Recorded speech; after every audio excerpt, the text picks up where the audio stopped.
మీ business ఏదైనా మీ ఊర్లో promotion చేయాలంటే అది సుమన్ టీవీతోనే సాధ్యం. ఇప్పుడే సంప్రదించండి.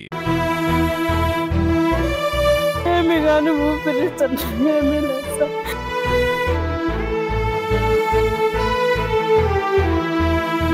ఇంకా ఎంతమంది బిడ్డలు పోగొట్టుకోవాలి సార్.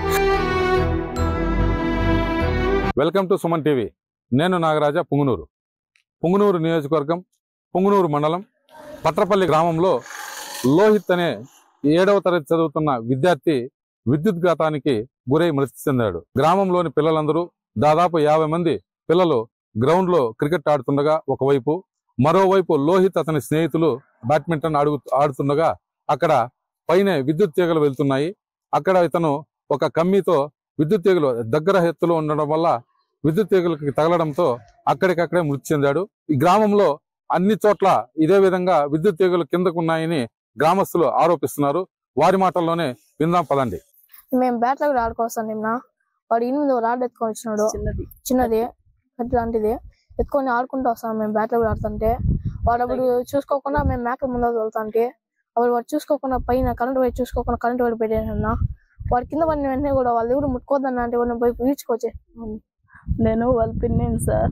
నేను అక్కడ మేకలు మేపుకుంటా అన్నాను. నా బిడ్డలు ఇద్దరు, మా మధ్య కొడుకు అందరూ ఇక్కడ ఆడుకుంటా ఉంటారు సార్. వీళ్ళే కాదు సార్, ఇంకా 50 మంది తాండా వాళ్ళంతా పిల్లలంతా ఆడుకుంటా ఉంటారు సార్. బిడ్డ ఆడుకుంటా ఏమి కానీ ఊపిరిస్తుంది ఏమీ లేదు సార్. ఇంత కిందకుంటే ఈ బిడ్డనే బాగొట్టుకుంటాము. ఇంకా ఎంతమంది బిడ్డలు బాగొట్టుకోవాలి సార్. ఈడే కాదు సార్, ఊర్లో కానీ యాపాన్లో కానగమానుల కాడ కానీ పెద్ద లైన్లు ఉన్నాయి సార్. ఎవరు చర్య తీసుకోరు, ఎవరు పట్టించుకోరు సార్. ఇంత కిందకుంటే ఇప్పుడు బిడ్డ ప్రాణం పోయింది, ఎవరు తెచ్చేసారు సార్. మా ఊర్లో ఇట్లా లైన్లు కిందకే ఉన్నాయి, ఇట్లా ఎవరు పట్టించుకోవడం లేదు. ఇట్లా పిల్లలు ఇట్లా బ్యాట్ ఆడుతున్నారు.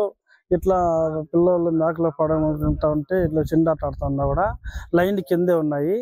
దానివల్ల వాళ్ళు పిల్లలు ఇబ్బంది పడుతున్నారు. దానివల్ల పిల్లలు కూడా చనిపోయినాడు.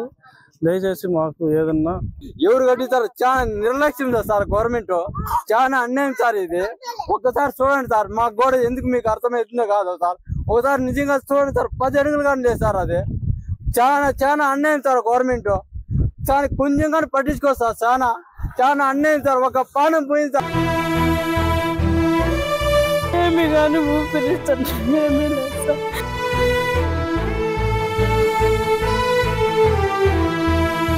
ఇంకా ఎంతమంది బిడ్డలు పోగొట్టుకోవాలి సార్.